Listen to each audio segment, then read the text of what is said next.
Hello, everyone, and welcome to another glorious, touching, heartfelt episode of I Didn't Sign Up for This. As always, my gracious co-host, Carrie, is here with me. Carrie, what are we talking about tonight? Well, gracious, I feel pretty special tonight. I want to talk about the power of positivity. Okay.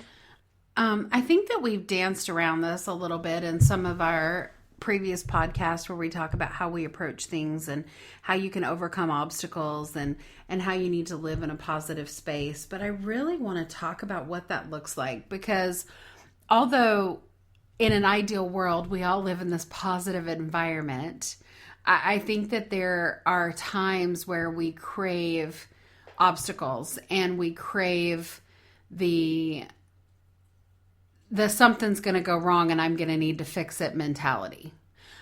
And I don't think that that's bad, because those things are what truly challenge us and make us grow. So I don't want this to be I'm going to pick flowers and put them in my hair and dance around the backyard and do all of these things. And I'm just so positive, because I know that life comes at you.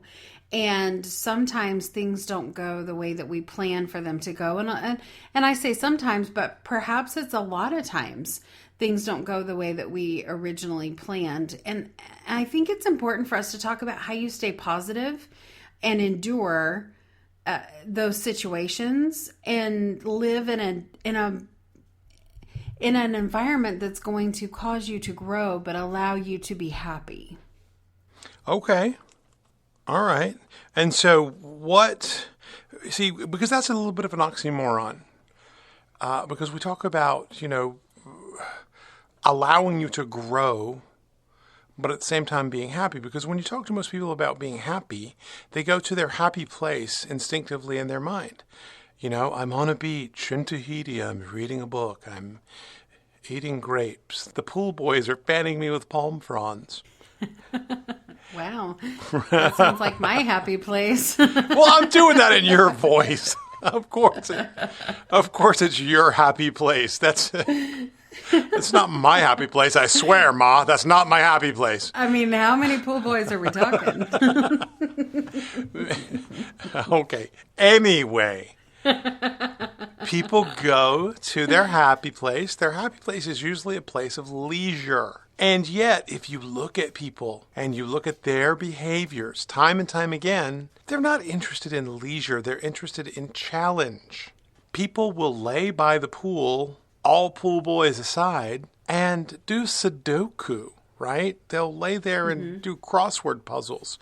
They'll lay there and think about all the crap going on back at home, back at the office, back at work. Because we love to figure out solutions to our problems. We love our problems. We love our challenges. In absence of our challenges, we don't really have a sense of happiness or fulfillment. And I suppose some people do. There are some people who could just lay there in the hammock until they petrify. But most people are not that way. Even in my least motivated time, you give me about 2 or 3 days on vacation, I'm looking for a tennis court, right? Right. I want to do and figure out problems and solve and all of that stuff. And I think most people do that same thing. I know that my happy place is not a place of inaction.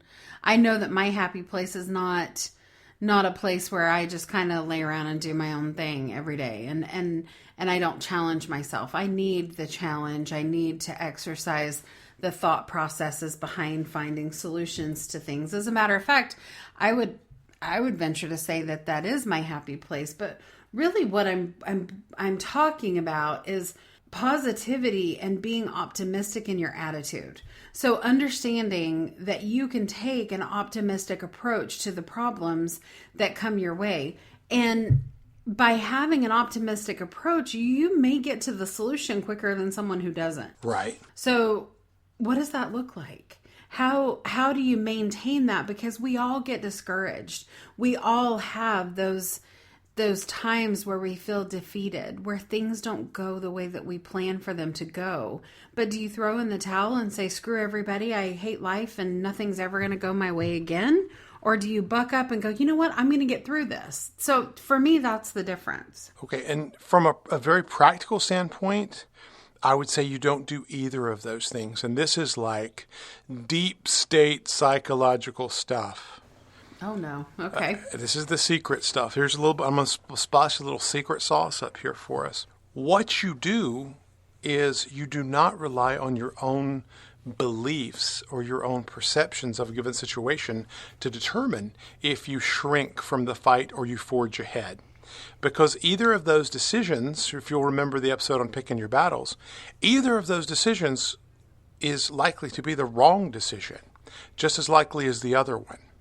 And so what you do is you back up and you measure what matters in your life. I remember having a client who was a trader years back.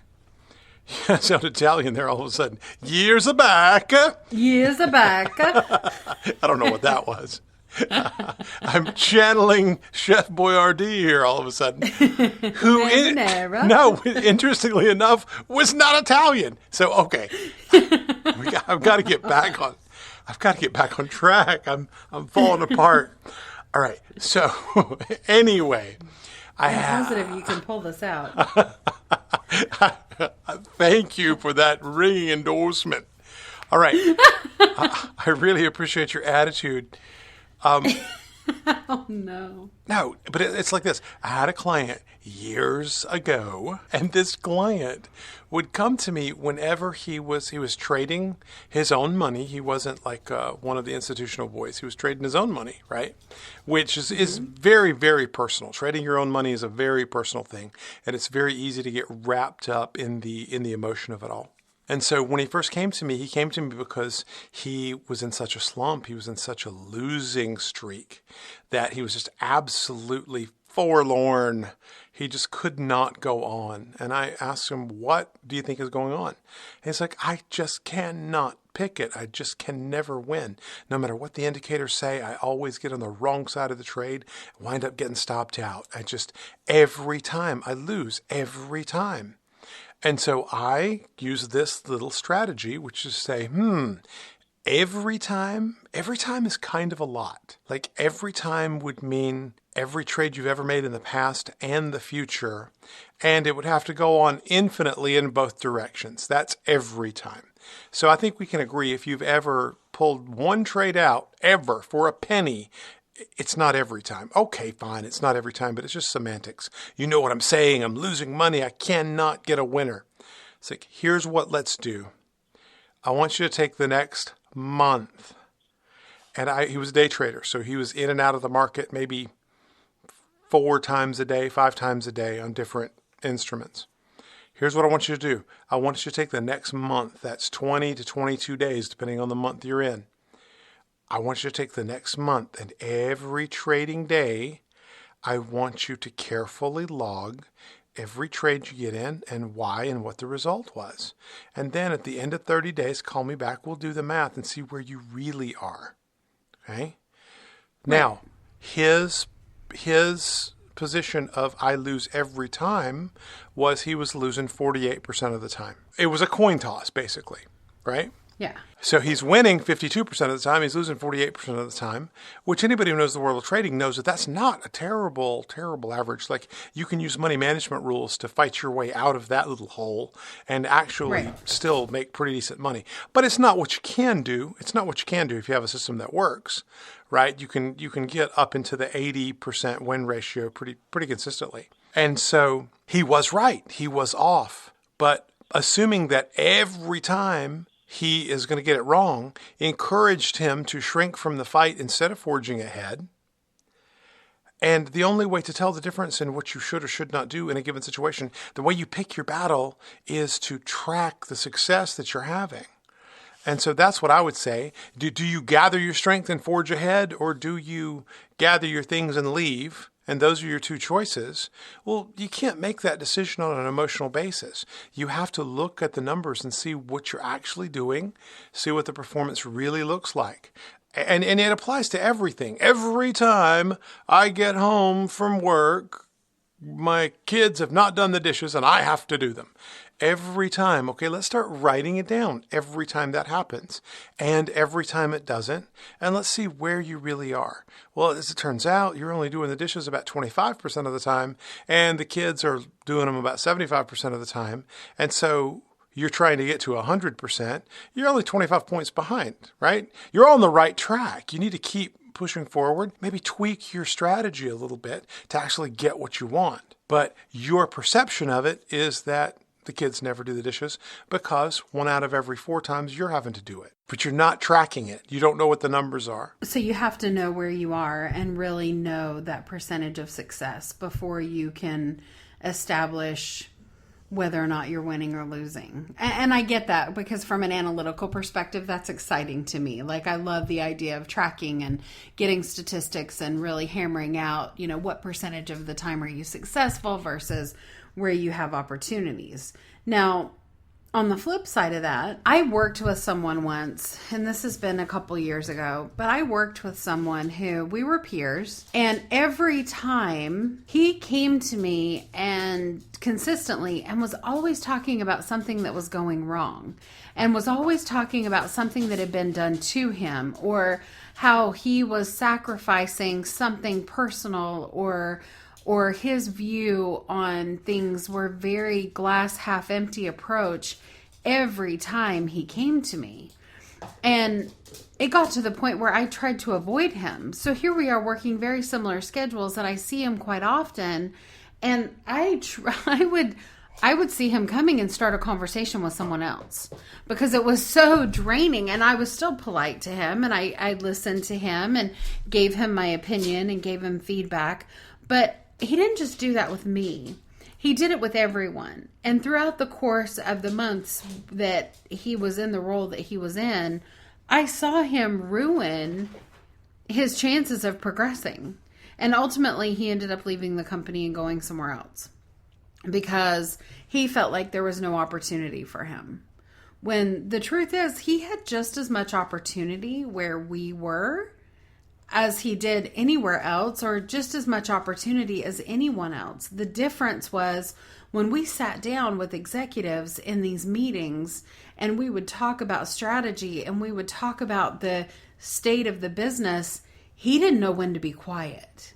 So that negativity and that very different view of the scenario and the situation really ended up kicking him in the butt. Because he ruined his opportunity for advancement and had to leave. And he never realized, other than from some peer coaching or whatever, we would talk about, being positive and looking on the bright side of things. But things were always being done to him. He was never happy. He was never satisfied. He was never positive. But yet he was trying to present himself as a strategic leader. And it was to his demise, at least in the company that he was in. And so he had to move into a different position, different company, and start over because he couldn't get out of his own way. And I think that we do that a lot of times, and we think that it's the real thing, and we have this realistic approach, but in truth, it's just our take on the situation. And I will always look for the positive in everything because I'm a fairly positive person. That doesn't mean I don't have moments of insecurity or discouragement, just like anybody else. It's just that I try to take away the lesson and I try to move past the obstacle and do what I can. My argument is that there are people out there who can't move past the argument, or they can't move past the situation, and they can't move past the scenario that they're in, and they constantly dwell on it, and it cascades into this gigantic boulder that is just, screaming down the hill that's going to ruin their relationship, ruin their career, ruin their job, ruin their, their advancement opportunities, anything, because they chose to see it in a different way. And I guess maybe that boils down to perception. Well, it does and it doesn't.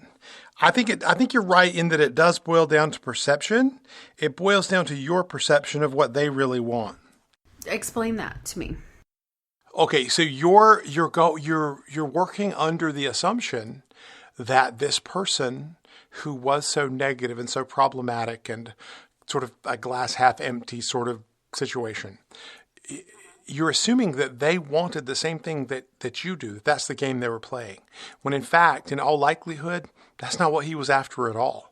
As a matter of fact, you have to dig really deep to find out what really motivates people, right? I mean, it could be that his sort of secret passion, ultimate dream come true was to leave the company and go to this other company, take a big fat pay cut, start over again at the bottom, but doing something that he really enjoyed doing or was more interested in. Right? So like if you are out working at, well, like a telecommunications company, right? I assume that's what we're talking about. You're out working at a telecommunications company and what you really want to do is be a store manager over at Bass Pro Shops, right? But I've got 20 years in and I know phone and telephony. I know the systems. I know all of this crap. I can't just walk away from that. And if I do try to walk away from that, my wife is going to just poop a chicken, right? I cannot. The screams I'm going to hear from that woman when the beak comes out. I can't. No, I cannot do it. But I go to bed every night thumbing through that Bass Pro Shops catalog. And oh my gosh, look at that. Remington just came out with another new thus and such to add on to my whatever. And that's my drive. That's my passion. And so then I find out, guess what? There is an assistant night manager position open. And would they hire a 45-year-old guy? Probably not. But I have tons of experience over here. But how do I can't, oh my gosh, it only pays, 60% of what I'm making now. I couldn't begin to. And so he'll go over and sabotage the position he's in with the negative speak or any number of different things. Because the game he's playing, the goal that he's shooting for is not the goal you're shooting for. I am a firm believer in that people both have and get exactly what they want. Now, whether you have the courage to admit what you want or not, you are working toward it. Even if the working toward it is tearing something else down. Do you think people realize that? Do you think they realize that they're actually tearing something down to make way for what they truly want? I don't. I don't think they realize. I don't think they do either. I think that, and I see your point, and I think that we will sometimes self-sabotage to avoid having to make a decision. And so I agree with that. I think that we can go at situations via avoidance and let it all play out, and it's going to ruin whatever we have. Or we are strategic and realize that we're not stuck in our limitations, and we make a proactive decision. Are we saying that ultimately, whether we're self-sabotaging to get where we want to be or proactively constructing a plan to get to where we want to be, do we ultimately get to where we want to be regardless? We do. Then why try? Then why try? Because where we want to be is oftentimes profoundly short of what our potential is. And we know on a deep-seated, deep level, anyone listening to this, anyone who randomly comes across you and I having this conversation, which, as you well know, the crux of our entire company is about human performance. And one can safely assume that we're talking about increasing human performance, right? We're not going the other way. And so when you look back at that yearbook and you see Bobby, who, did whatever he did, now he's a gazillionaire, and you say, oh my gosh, we started at exactly the same spot. And to say that this guy is a raging buffoon would be a wild understatement. So how is it that he has so much more money and security and whatever you feel like he has that you are now comparing to what you have? The difference between where he got versus where you got, having started from the same place with arguably the same skill set, maybe you have even more of a skill set, and that's a cliche in and of itself, right? A lot of people succeed because they're just too dumb to know they can't.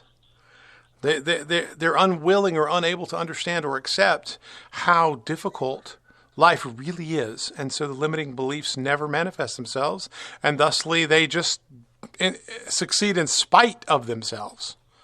Okay? And so the difference between where that person is and where you are, having started from arguably the same place, is called potential. I could potentially have been there.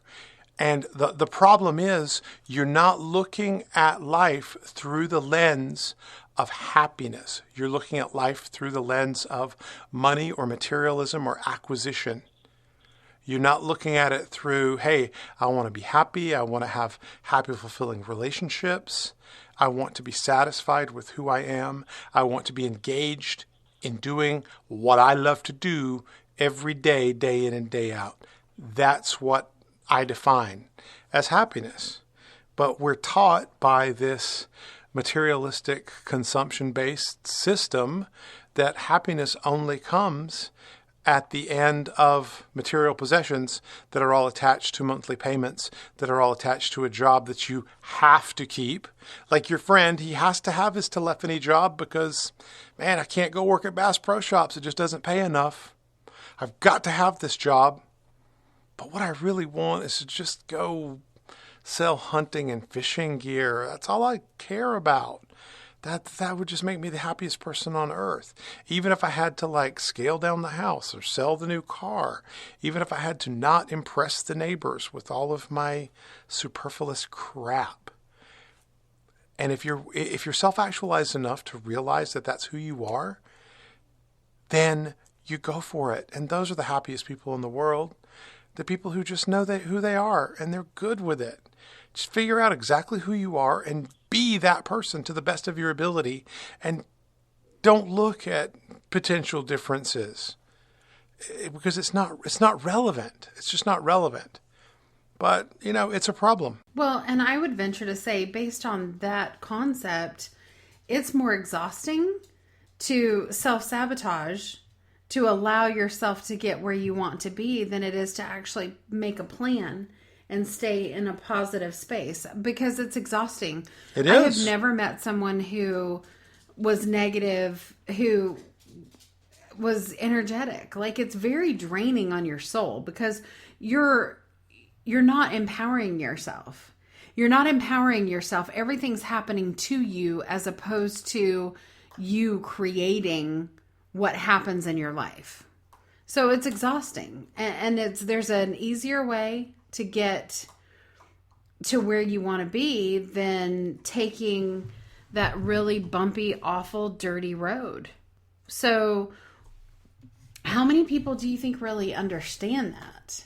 I think very few people understand that. And I know for a fact that very few people understand that based on observations that I've made. Okay, so I was taking Gator, the navigator, Josh. I was taking Josh to school day before yesterday. And I'm coming back from having dropped him off at school, Bo and I, and people are just screaming around me on the road. Now I'm driving the speed limit, and people are buzzing by me at 20, 30, 40% faster than I'm going. It was finally when somebody passed me on the inside turning lane. You know how two lanes will merge down to one lane on a road? Well, I merged to get over outside of that second outside lane. And when I did, the person that I merged in front of by about 100 yards just punches the gas, goes up, and just as that extra lane is collapsing, just kind of zips around, okay? And just aggressive, angry people. And then I realized those people are going off to whatever their cube is to sit there and deal with whatever their information, push their paper around their desk for 8 or 9 or 10 hours before they get back into metropolitan traffic and spend another hour working their way on home. And when they get there, there's a 1 in 4 chance the kids haven't done the dishes. And they're going to explode, right? And so they feel bad about who they are and what they do because they are not pursuing their interests. They're not doing the things they want. There's also a gap in gratitude. Like most people who are positive people are grateful for what they have. They're absolutely grateful. It can be a little, it can be a little bit more, or it can be a lot. But it's the gratitude and being accepting of other people and being grateful for what you have and working to lift each other up. And I know that that's a very idealistic approach, but it also is one that creates happiness, and it allows for us to build relationships that mean something, and to listen and to explore living life through a lens of happiness that nobody remembers anymore. Nobody remembers sitting on the front porch with grandma listening to stories of when she was a kid, or, of moms sneaking out to go to a sock hop or whatever it was. Like those, I remember being a kid and going to my grandmother's house, and she had this gigantic garden that she took great pride in. And this garden, it spanned from one end of her yard to the other. And she had everything from collard greens to tomatoes to peppers, cucumbers, you name it. This woman grew it. And I remember going to her house and sitting there with a bucket and shucking corn and hulling peas and doing all of these things with her that were very simple. But in hindsight, those are some of my best memories. It wasn't watching old shows and sitting there. It wasn't anything about the external stimulus. It was the practice. It was the work. It was seeing her out in the garden and learning how to clean collard greens and do all these different things. And then watching her make soup and can it and having all of those things. I mean, she grew up in an era where that's what you did. And I look at it now, and we're going through drive-thrus and we're speeding through yellow lights because we don't have time to stop. And, heaven forbid, we actually turn the TV off for a night and play a game with the family on a school night. I mean, there are so many missed opportunities that as a society, we're losing out on the big picture because we're speeding off to work and passing everyone. And I get it. But there's got to be a call to action there, because this is your life. The faster you go through life, the quicker you're going to get to the end. Like, it's okay to stop. It's okay to take a deep breath and stop and enjoy the moment and enjoy the life that you're living, and to be grateful and embrace the experience. And I don't think that we do that enough. So gratitude and positivity go hand in hand. You can't keep a positive attitude if you aren't grateful for what you have. So you have to be grateful for the experiences that you have and the opportunities that you have, because that's going to keep you in a positive space, and ultimately it's going to open up more opportunities for you. Does that make sense? It makes sense, but I don't quantify it the way you're quantifying it. Okay, and here's what I mean. You're quantifying it at ground level, when in fact it's more like a number line, okay? So if you imagine a rocket sitting on ground level and the fuel for the rocket is gratitude, the underlying assumption is as long as you keep feeding fuel, you will keep thrusting up, right? And I turn everything kind of on its side. I think it's more like a number line. The median of any number line, no matter how long it is, no matter how far that number line goes off in either direction, the absolute middle is 0, okay? 0 is your beginning point. That's your even. And so I think sometimes you are over in the positive and sometimes you swing over into the negative. And as you apply that to attitudes, if you are grateful for something, do you get more of it or less of it? I think you get more of it. If you are grateful for something, you get more of it. So if you are ungrateful for something, do you then create more of it or less of it? Less of it. That is correct. That's how I see it as well. And that's the number line analogy. Meaning, go back to your friend. He was ungrateful for his job. He was ungrateful for that corporate scenario. He was ungrateful for what was going on there. And he expressed his genuine, heartfelt ungraciousness relative to what he had. And by doing so, he destroyed it. By doing so, he whittled it down to nothing. You were sitting across the table from him at the time, very grateful for that job, that position. It's a thrilling business, a thrilling company, a lot of great people. And you expressed that gratitude and thusly created more of it, more opportunity, more production, more responsibility, more money. And so he's gone off to do something else, hopefully that he's grateful for. Right. And so I don't ascribe a value to it saying, positive is always good and negative is always bad. I don't believe that. I really don't. I think having a negative attitude about things that you really don't want in your life or that you don't want to continue in your life is a very powerful spiritual principle. I think it's like gravity. It kind of works both ways. It's gravity versus momentum, maybe. It works both ways.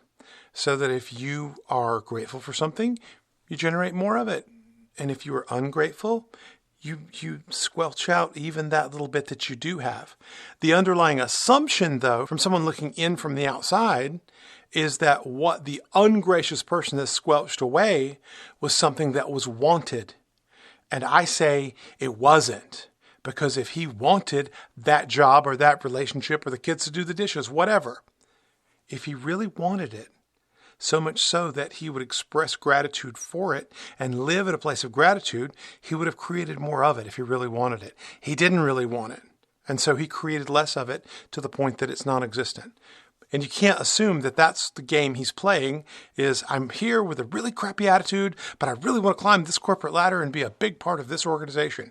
No, actually, you don't. You might not admit it to yourself, and we can't tell from the outside looking in that that's how you feel, but your behaviors have revealed you for who you are. You're someone who wants to be somewhere else. And so let me help you get to where you want to be, man. Right. Well, and I think that I think it's about taking responsibility for your choices in your life and where you are. So you talk about doing an analysis and determining where you are and your success and what your story looks like so that you can go from where you are today to where you want to be.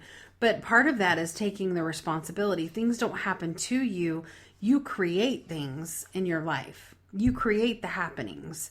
And I don't want that to sound super harsh because I understand that there are things that happen in life outside of our control. And, we could definitely say that it's how you respond to things, but we all have bad days. We all wake up on the wrong side of the bed every once in a while. Sure. But when you're waking up on the wrong side of the bed every day, you open yourself up to depression, to stress-related illness, to any kind of sickness. I mean, there are all kinds of studies out there about how your attitude and the things that you go through in your life can have an impact on your physical health. Right. So it's a very serious thing. So how do you shift that? Like, I don't want to just say that, we just need to walk around and smile more.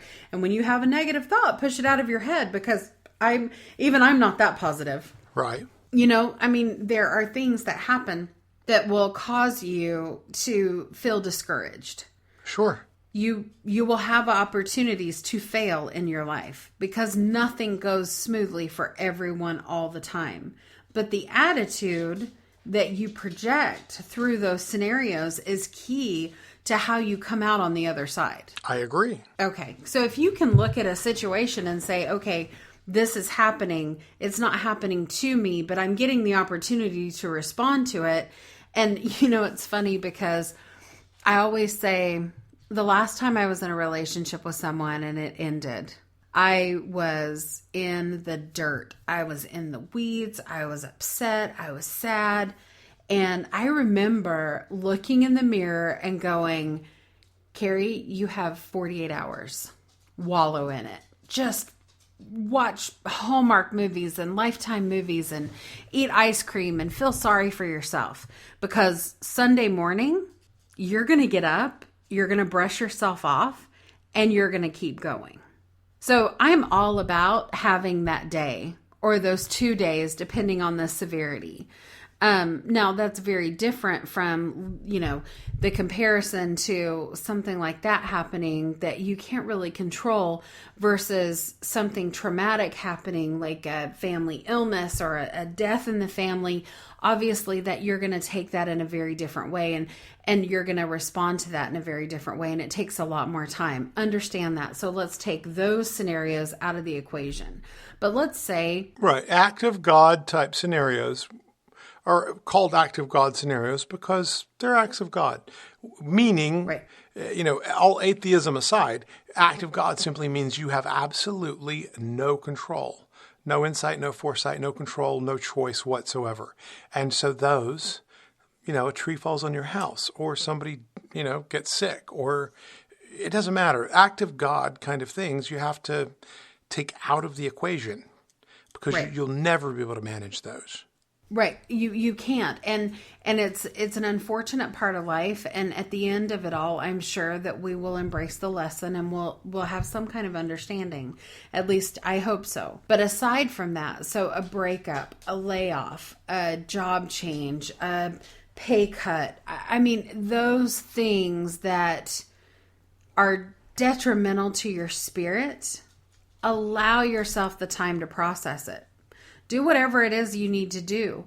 But at some point, and that some point should be a very small time frame, you've got to find the strength to pick yourself up and keep going and move past it.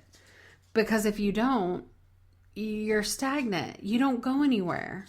And then it just cascades into this whole situation, or it evolves into this whole situation where everything's being done to you and you're in a place of misery, which will just breed more misery, I do know. And so I guess that's the point that I want to make. But how do you do that? Yeah, but if you look at it from a very practical standpoint, the how lies in your activity, your particular behaviors which you're engaged in. If you are whistling into work every day and every day is just like fishing, right? I absolutely love every moment of everything that I do. Number one, as we've discussed earlier, you're going to create more of it, more opportunity, more responsibility, and thusly more production and more money. And so your job of going fishing every day is likely to get even better. Antithesis of that, you hate it. Because you hate it, you're not grateful for it. You feel forced into doing it. And so you don't skip into work every day or home every night to that relationship or whatever it is. And so you squelch what's there all the way down to nothing. You choke the life out of it with this negative behavior, but it's not necessarily a bad thing.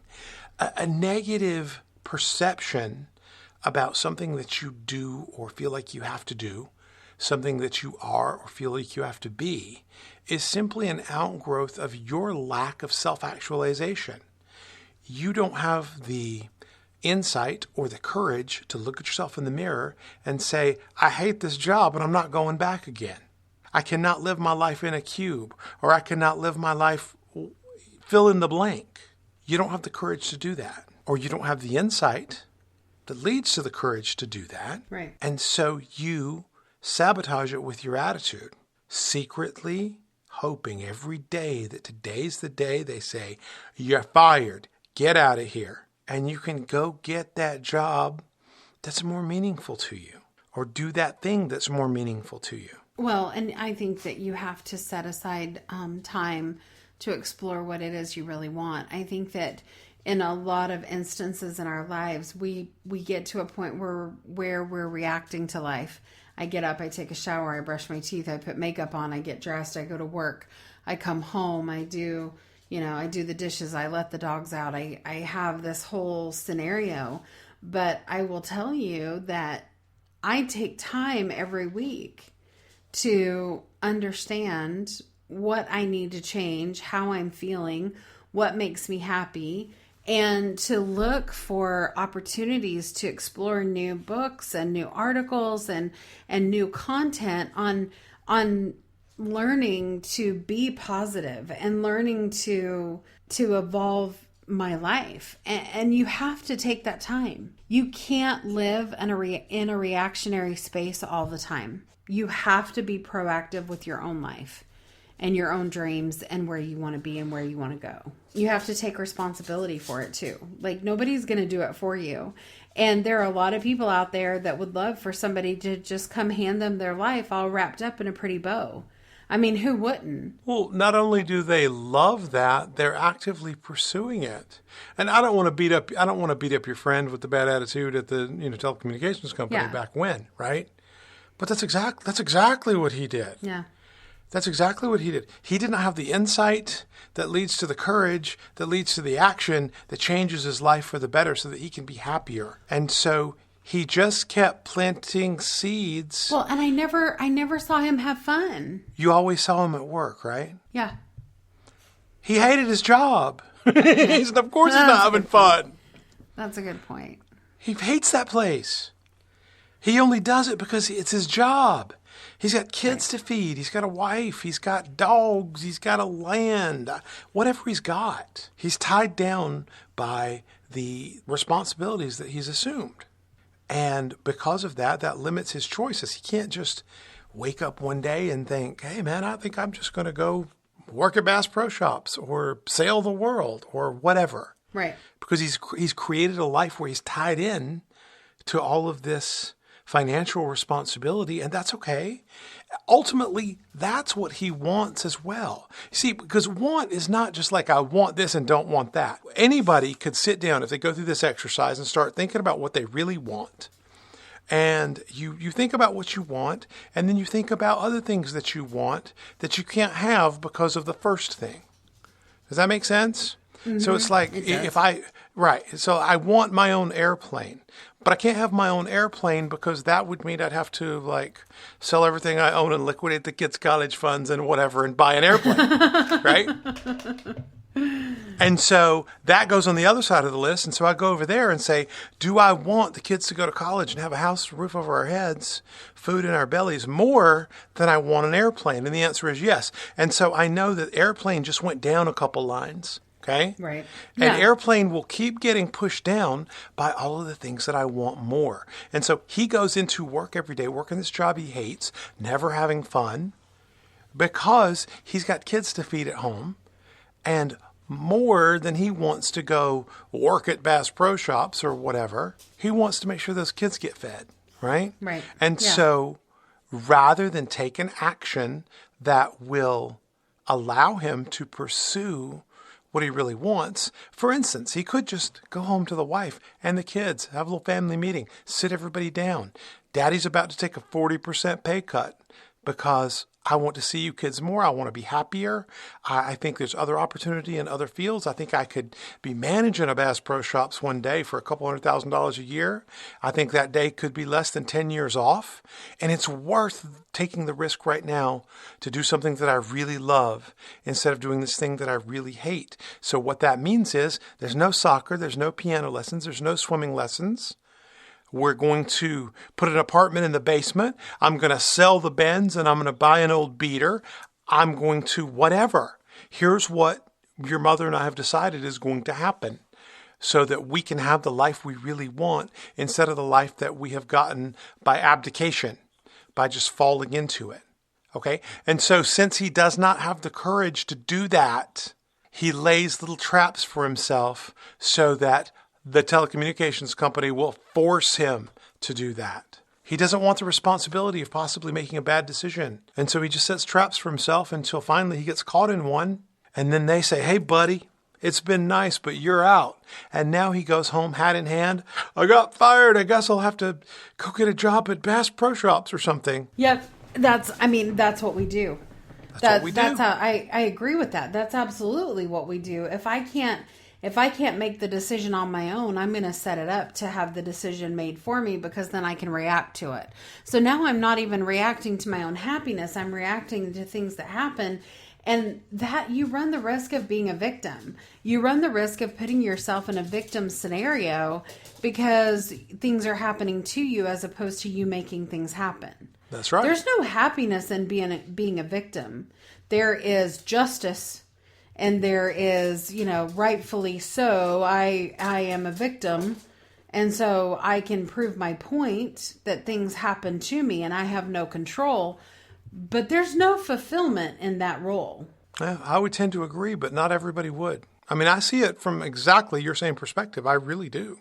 But I've met people who don't. I've met people who just do not, do not have what it takes to just pursue what they want. Everybody is in some closet somewhere over something. Absolutely everybody, right?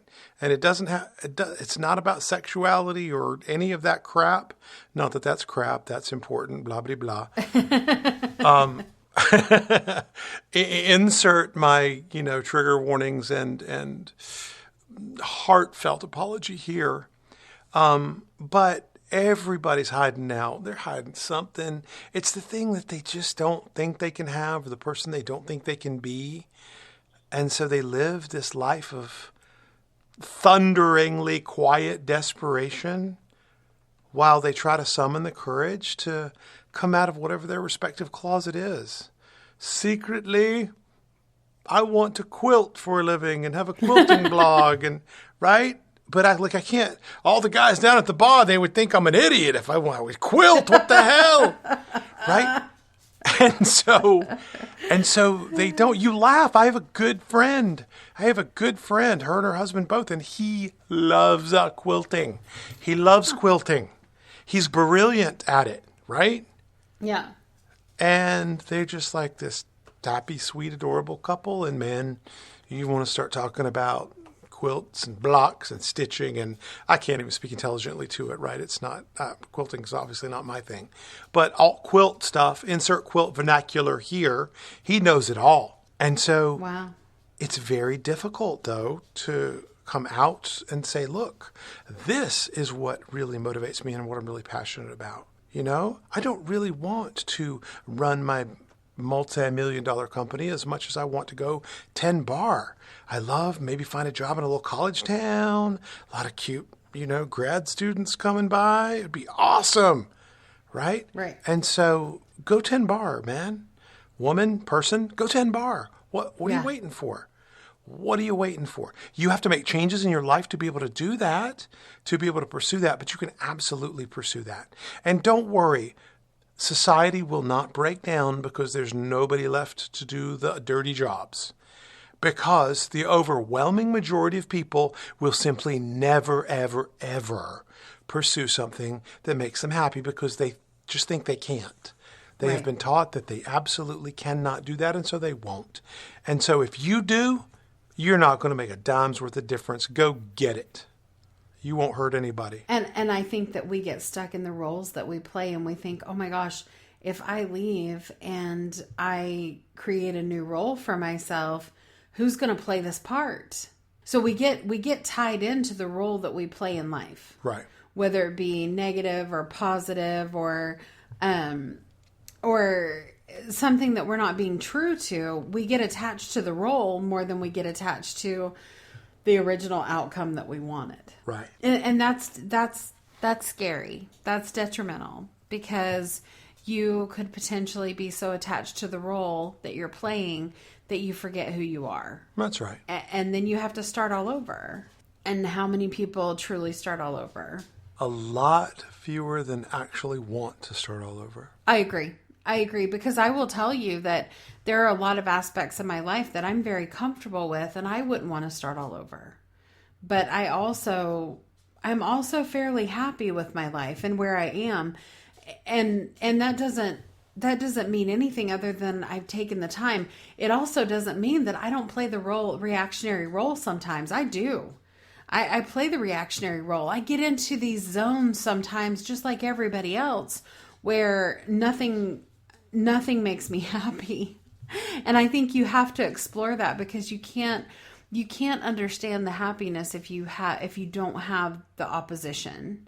So if you don't have the experiences where you felt the exact opposite, you can't really appreciate the flip side.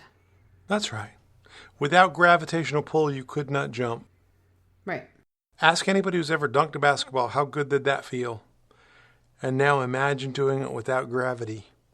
We wouldn't be having the conversation because you'd still be floating out into space. But, hey, I dunked it and I just kept going up. Something happened. You have to have resistance in order to have challenge. You have to have challenge in order to do work. It's just the definition of work is effort against resistance. If there's no resistance there, it's not work. Well, and there's satisfaction that comes from work that you don't get anywhere else. Absolutely right. It's just what you are working on. It's the choice that you're making as far as what you're working on that is so important. Right. Because people are working on whatever happened to them.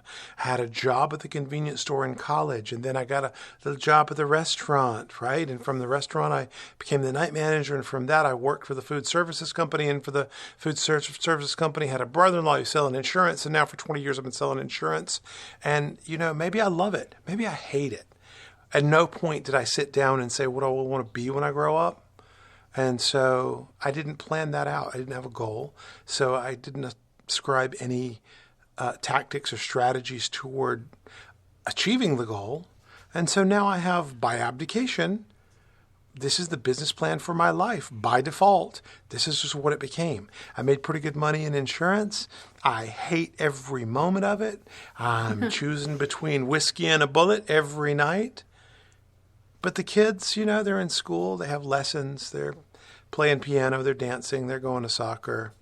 I've got this McMansion, 2 brand new cars, some toys to play with on the weekends to get away from that job I hate so much. And life's just really okay. And if that's where you are, that's really okay. But if what you want is to pursue what you really want, then you're moving in the wrong direction. You have been for a long time. Well, and when did we forget to have fun? Like, that is one of the most important things to me, is having fun.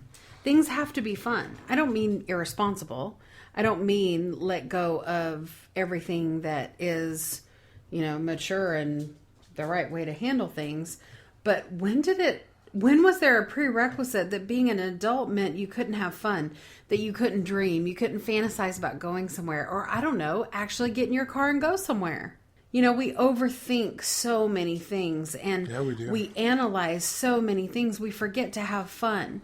So if I was going to sum it up in 3 things that you need to do to get back into a positive space and get your life back on track, it would be, number 1, to set aside time for yourself, to understand what makes you happy, and to actually be proactive in your plan, and to have fun. Like, those 3 things. Take you time, proactively plan, and go out and have fun. Do something crazy. There is nothing wrong with having fun and remembering that that's kind of what we're here to do. Alrighty then. All right. But good talk. I just think that there's so many opportunities, just to kind of close it up. I think there are so many opportunities we miss out on in life because we don't see them. The bus is sitting right there with the door open, and we're at the bus stop wondering where the bus is because we don't see it. Right. And that's not fair. It's not fair to anyone to miss out on any potential opportunity that might come your way. And so I'm glad we talked about this tonight. Right on. All right. Well, until next time then, we'll get back together here in another couple of days and talk a little bit more about all of this fun and exciting, hopefully compelling stuff. And until then, dream your life. And live your dreams. And you sound more sincere than me. All right. Good night then. Bye-bye.